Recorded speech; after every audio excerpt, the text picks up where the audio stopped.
So hello and welcome back students to our YouTube channel U Clear Brainery. सो आज हम लोग करने वाले हैं इलेक्ट्रिक चार्जेस एंड फील्ड्स पे कुछ इंपॉर्टेंट एमसीक्यू। सबसे पहले मैं आपको बता दूं कि एमसीक्यू क्यों इंपॉर्टेंट है, क्योंकि जनरली क्या होता है कि बच्चे सारे चीज़ पढ़ लेते हैं लेकिन बेसिक टर्म्स भूल जाते हैं।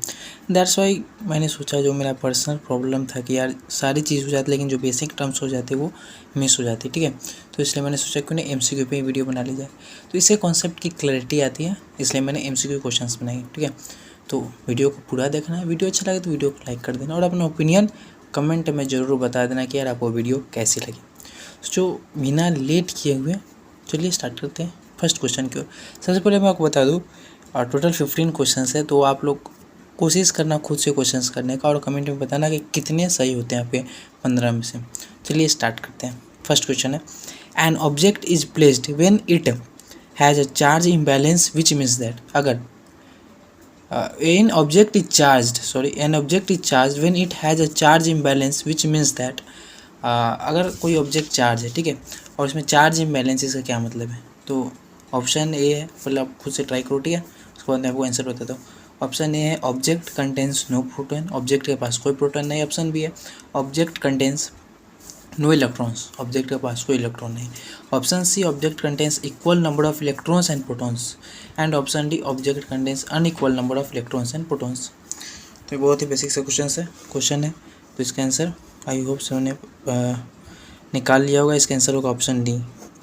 चार्ज इम्बैलेंस का क्या मतलब है कि किसी में कोई भी मान लो दो ऑब्जेक्ट है, ठीक है, दो ऑब्जेक्ट है, दोनों में चार्ज इम्बैलेंस है, मतलब कि अनइक्वल नंबर ऑफ इलेक्ट्रॉन और प्रोटॉन है, ठीक है। चार्ज इम्बैलेंस मतलब क्या है, अनइक्वल नंबर ऑफ इलेक्ट्रॉन, मतलब एक ही ऑब्जेक्ट की बात हो रही है, इसमें एक ही अगर इसमें जितना नंबर ऑफ मान लो 3 पॉजिटिव चार्ज है 3 नेगेटिव है, तो ये तीनों कैंसिल कर जाएगा, मतलब चार्ज बैलेंस हो गया, जीरो हो गया।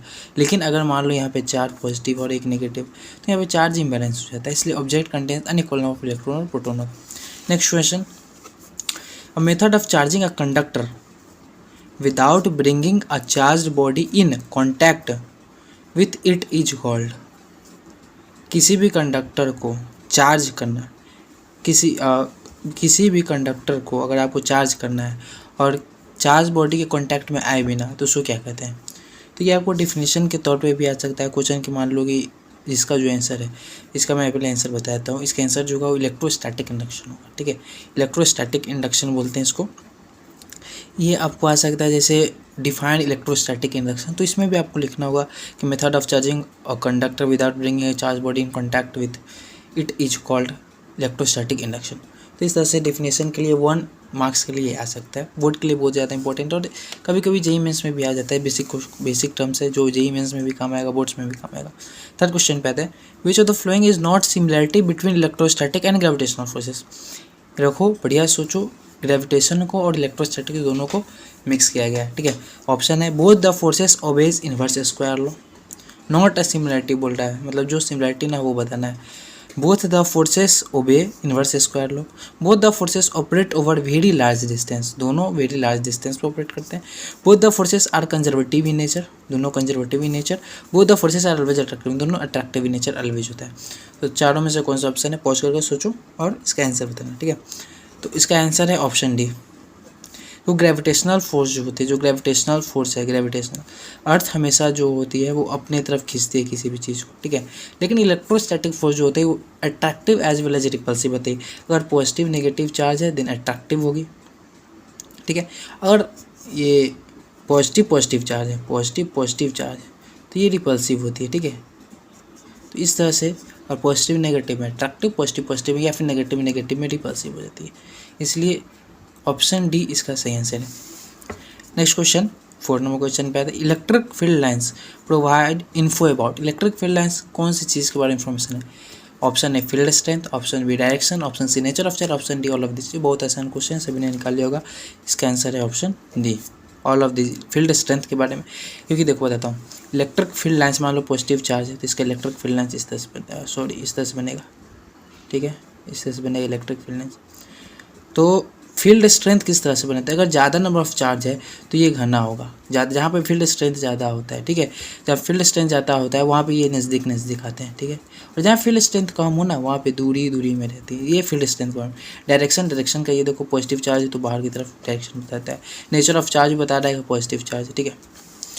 अब 5 number question, a non uniform electric field is represented by diagram eight which one of the flowing point electric field is greatest in magnitude. यहाँ से ऐसे लाइन है, अभी मैंने लास्ट वाले क्वेश्चन में आपको बताया था field strength electric field lines का। इसी तरह से यहाँ पे देखो, यहाँ पे दूरी गैप ज़्यादा है, यहाँ पे गैप ज़्यादा है, यहाँ पे भी गैप, सबसे कम गैप यहाँ पे, तो सबसे ज़्यादा फील्ड स्ट्रेंथ कहाँ पे होगा, यहीं पे पॉइंट डी के पास होगा, यानी कि इसका ऑप्शन सी सही है, पॉइंट डी के पास। मैंने पहले देखो, जहाँ पे फील्ड लाइन्स दूर दूर है वहाँ पे फील्ड स्ट्रेंथ कम होगा, जहाँ पे लेस फील्ड स्ट्रेंथ, ठीक है, और जहाँ पे नज़दीक नज़दीक होगी, यहाँ पे नज़दीक नज़दीक है मोर फील्ड स्ट्रेंथ होगा, ठीक है, ये इस तरह से करना है, ठीक है। तो ये हमारे 5 क्वेश्चन हो गए। अब चलिए नेक्स्ट क्वेश्चन पे आते हैं, ठीक है। नेक्स्ट क्वेश्चन हमारा क्वेश्चन नंबर 6। क्वेश्चन नंबर 6 है, which of the flowing figure exactly show the top view sketch of electric field lines uniformly charged hollow cylinder as shown in figure। यहाँ figure में दिया गया है, ठीक है, और इस फिगर के हिसाब से कौन सा सही है, अगर टॉप व्यू सिलेंडर का टॉप व्यू बनाया जाए तो कौन सा वाला सही, पॉजिटिव चार्ज। पॉज करो, सोचो, आंसर बताना। इसका आंसर अंदर की तरफ है, ये सर्कुलर में है, ये भी अंदर की तरफ है, अंदर है बाहर है, अंदर है बाहर है, ये बाहर की तरफ, तो ऑप्शन बी इसका सही होगा, क्योंकि पूरा पॉजिटिव चार्ज ही एज ए पॉजिटिव चार्ज ही बिहेव करेगा, तो इसका जो इलेक्ट्रिक फील्ड लाइन्स है वो बाहर की तरफ निकलेगा, ठीक है, पॉजिटिवली चार्ज सिलेंडर है ना, इसलिए। नेक्स्ट क्वेश्चन है हमारा, a metallic spherical shell has a inner radius r and outer radius inner radius r1 and outer radius r2. A charge is placed at the center of the spherical cavity. The surface charge density of the inner surface का surface charge density। Pause करो, सोचो, बहुत अच्छा question है, conceptual question. तो कोई यहाँ पे पॉजिटिव चार्ज है तो इंडक्शन के थ्रू यहाँ पे माइनस क्यू आएगा, बाकी तरफ प्लस क्यू। अब देखो, उससे मतलब नहीं, हम लोग को अंदर का पता है, surface charge density of the inner surface इसका पूछ रहा है, तो यहाँ पे माइनस क्यू चार्ज आएगा, यहाँ पे प्लस है तो इंडक्शन के थ्रू यहाँ पे माइनस क्यू चार्ज आएगा, यहाँ पे माइनस क्यू चार्ज आएगा, तो माइनस क्यू के क्यू बाई स्क्वायर, हाँ ठीक है, तो माइनस क्यू है तो minus Q by 4πr1 square इसका आंसर होगा। r1 ये है और r2 ये है, तो माइनस क्यू बाई 4πr1 इसका हो गया आंसर। प्लस क्यू है, इंडक्शन के थ्रू माइनस क्यू आया, इनर पूछ रहा है, minus Q by 4πr1 square इसका आंसर हो गया। नेक्स्ट क्वेश्चन है, ये वाला क्वेश्चन सही है, पेन चलाना पड़ेगा आप लोग को, या फिर ऐसे ही बता सकते हो। If cyclic integration of E dot D S बराबर 0 for surface, then the electric field inside the surface on it is 0. The electric field inside the surface is necessarily uniform. All charges must be outside the surface. कौन सा answer होगा, सोचो। ये यहाँ पे phi यानी कि इलेक्ट्रिक फ्लक्स का बात कर रहा है, तो ई डॉट डेल्टा एस जो होता है वो क्यू बाई एप्सिलॉन नॉट है, और इसका जो वैल्यू होता है वो 0 है, यानी कि क्यू 0 है। इसका मतलब है या तो all the charges are outside the surface,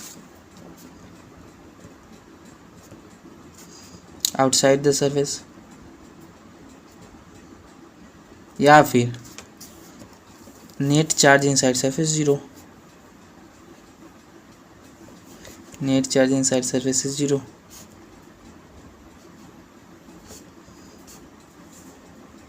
ठीक है, तो ऑप्शन सी होगा answer, all the charges must be outside the surface. यहाँ पे एक और ऑप्शन होता तो उसमें देखा जाता, ठीक है, net charge inside the surface is 0 भी होता है, और all the charges are outside the surface भी होगा, सारा चार्ज आउटसाइड द सरफेस भी हो सकता है। चलिए नेक्स्ट क्वेश्चन पे आते हैं। क्वेश्चन नंबर 9 है हमारा, the point charge plus Q is placed at a distance d from an isolated conducting plane, the field at a point p on the other side of plane is. Point charge जो है वो distance d पर है एक isolated conducting plane के, एक isolated conducting plane है, ठीक है। ये प्लेन मान लेते हैं, यहाँ से प्लस क्यू चार्ज यहाँ पे कुछ दूरी पे है एट ए डिस्टेंस डी पे। Isolated the field at a point P on the other side of the plane is, first option है directed perpendicular the plane and away from the plane. Option B है directed perpendicular plane but towards the plane. Option C है directed radially away from the point charge and directed radially towards the point charge. तो पहला बात ये conductor है, तो conductor का property क्या होता है कि कभी भी इलेक्ट्रिक फील्ड कंडक्टर का परपेंडिकुलर होता है। मैंने पिछले वाले क्वेश्चन वाले जो वीडियो इसके बनाए हैं इलेक्ट्रिक चार्ज एंड फील्ड के, उसमें भी मैंने बताया था। तो ये पॉजिटिव चार्ज यहाँ पे इसके परपेंडिकुलर गिरेगी, ठीक है, और वैसे ही परपेंडिकुलर उस साइड निकल जाएगी, परपेंडिकुलर ही साइड में, क्योंकि हमेशा परपेंडिकुलर जाता है अंदर, परपेंडिकुलर अंदर जाती है और बाहर भी निकलती है परपेंडिकुलर भी। तो इसका ऑप्शन ए होगा, directed perpendicular the plane away from the plane, क्योंकि इलेक्ट्रिक फील्ड हमेशा परपेंडिकुलर टू द प्लेन होता है कंडक्टर। नेक्स्ट क्वेश्चन है हमारा, a hemisphere is uniformly charge positively, the electric field at a point on a diameter away from the centre is directed. The electric field at a point on a diameter away from the centre, diameter पे एक point है, centre से अलग, ये centre पे नहीं, यहाँ पे कोई पॉइंट है, is directed perpendicular director parallel to the diameter at an angle towards the diameter and at angle away from the diameter. तो इसका आंसर बहुत कॉमन है, देखो पैरेलल वाला जो इलेक्ट्रिक फील्ड वो कैंसिल हो जाता है, परपेंडिकुलर टू डायमीटर रह जाएगा, तो परपेंडिकुलर टू डायमीटर इसका आंसर हो गया। The electric flux through the surface, चारों सरफेस दिया गया, in figure 4 is largest, 3 is least, 2 is same as the 3 but is smaller than 4 and is same for all the figures। तो pause करो, सोचो कौन सा आंसर होने वाला है, ठीक है। इसका मैं आंसर बताता हूँ, इसका आंसर होगा same for all the figures. Electric flux का प्रॉपर्टी में आपने पढ़ा होगा, चार्ज पे डिपेंड करता है, सबका शेप से डिपेंड नहीं, शेप से कोई मतलब नहीं होता है, चार्ज पे डिपेंड करता है। तो इसलिए कोई भी शेप हो सब में सेम होगा, इसलिए same for all the figures, option D इसका आंसर हो गया। इसमें electricity produced on rubbing is, बहुत ही इजी क्वेश्चन, फर्स्ट पेज में ही निकलेगा आपको। स्टैटिक इलेक्ट्रिसिटी बोलते हैं, रबिंग से जो इलेक्ट्रिसिटी प्रोड्यूस होता है उसको स्टैटिक इलेक्ट्रिसिटी बोलते हैं। Next question, there are two types of electric charge, positive charge and negative charge. The property which differentiate two type of charges, ये डेफिनेशन होता है, मैंने फिर से बोला ये डेफिनेशन के रूप में भी यूज हो सकता है। ऐसा प्रॉपर्टी जो कि दो टाइप ऑफ चार्ज को डिफ्रेंशिएट करता है, उस प्रॉपर्टी को कहते हैं पोलैरिटी ऑफ चार्ज, रट लो पोलैरिटी ऑफ चार्ज बोलते हैं, ठीक है। टू इनफाइनाइट, देखो ये समझाने वाला नहीं, ये टर्म होता है याद करने वाला, इसलिए मैं सीधा आपको टिक लगवा रहा हूँ, जो समझाने वाला मैं समझा दे रहा हूँ। Two infinite plane parallel sheets separated by distance d have equal and opposite uniform charge density sigma. Electric field at a point between the sheet is have equal and opposite uniform charge. ये देखो ये दो sheet है, ठीक है, positive negative sigma, ठीक है। Densities electric field at a point, देखो किसी भी चार्ज शीट से एक तरफ का जो इलेक्ट्रिक फील्ड होता है सिग्मा बाई 2 एप्सिलॉन नॉट, और यहाँ पे तो इसके वजह से sigma by 2 epsilon naught away होगा, और इसके वजह से sigma by 2 epsilon naught towards होगा, तो टोटल हो जाएगा sigma by 2 epsilon naught plus sigma by 2 epsilon naught equal to sigma by epsilon naught. Option B answer. S unit of electric flux is, बहुत इजी क्वेश्चन, इलेक्ट्रिक फ्लूइड का electric flux का S unit ये होता है Newton पर kilometre square, ये आपको याद करना पड़ेगा। और एट लास्ट थैंक यू, आप लोग कमेंट में बताओ कैसे लगा वीडियो, और शेयर ज़रूर कर देना, और ये भी बता देना यार कि कितने सही हुए आपको टोटल। तक के लिए टाटा बाय बाय।